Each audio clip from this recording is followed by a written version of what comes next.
Hiya, welcome to Lightwave. Very quick little run around in Lightwave. So, let's go and make something. So, let's go and make a box. How exciting!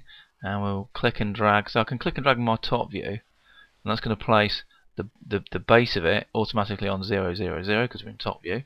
And then I can decide how high I want it by either clicking and dragging, or so I can click and drag here, or I can just basically go and click the mouse here, and it will jump to it. And there you go, I can click over to here, that will jump to that there, and that will click over there, that will jump to that there, and same with that. Go to different mouse viewports, and there we go. Cool. And if I drag this down here, I can then go and do cool things, and there you go. That sort of is that, isn't it? I can add a smooth edge to it, and put a little radius on it. Basically getting yourself a little chamfered box, and zoom in here, see what we're looking at. There we go. I decide how many segments I want it to be. So radius segments is 1, so I can add a few more in there. I can change the radius of this. There you go. Now over here, currently we've only got 1 polygon. If I want to go increase that, wherever my mouse is, then using my cursor, my right hand button on my cursor buttons on my keyboard, that'll increase segments that way. If I press up, that'll increase segments that way. If I move my mouse to my top view and press up, I'm going to increase segments that way. If I want to reduce them this way, left and 1 here, and we're sort of getting the drift of what we're doing. Yeah, so that's all cool and groovy. Currently I can move my object around because I'm in creation mode. Currently it actually knows it's a box. It's got the dimensions up here. As soon as I go and create it, it'll just drop it and it'll just be a polygon object. There'll be no relationship to the sizing scale you're currently reading out here. Okay, it just turns it into an object. So I'm going to press the enter key, which will create it, and there we go, we have a box. How exciting. Right, there you go. So question 1 is, how do I move the box then? Well, in Lightwave, if you don't have anything selected, which we don't at the moment, that means it's selected. Simple as that. The only way it's not selected is if you change layers. If I go to a different layer, here's my layer panels at the top, and we've got little crosses along here for foreground and background. If it's all lit up, that's foreground layer. If I go here, yeah, that means I'm on a new layer. I can't see my original layer. If I want to look at it, I can put it into the background where I can see it in the background, but I can't move it. Not working, yeah.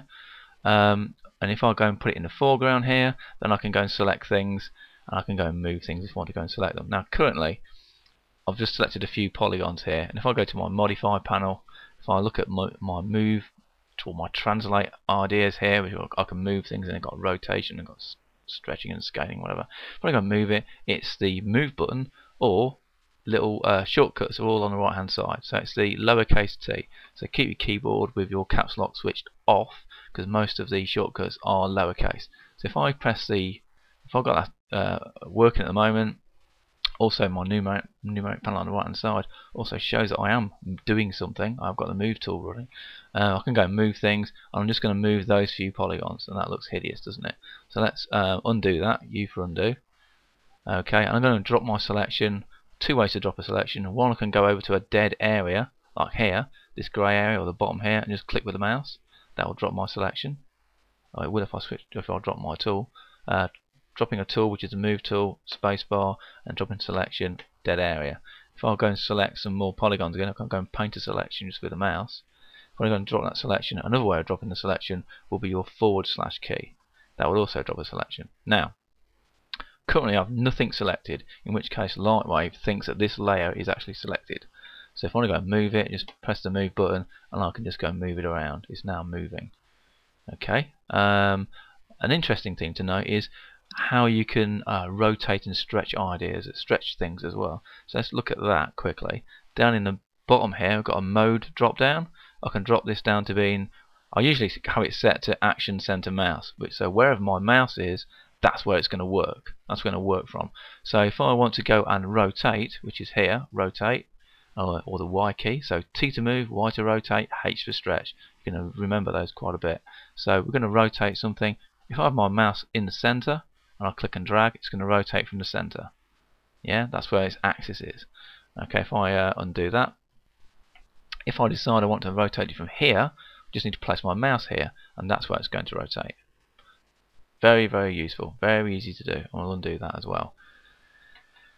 If I want to go and bend something, so if I want to go and modify and let's go and do a bend, then I just want to look in the direction I want to go and make the bend. So I'm going to go and look down here and click on the bottom here.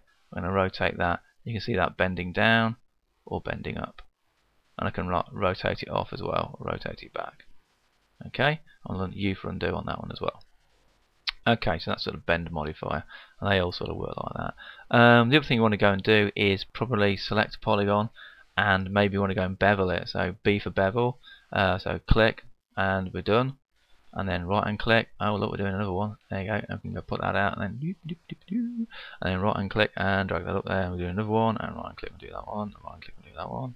How exciting is this? Not that exciting. And then of course to drop the tool is the space bar, and to drop that selection is the / key. So there we go.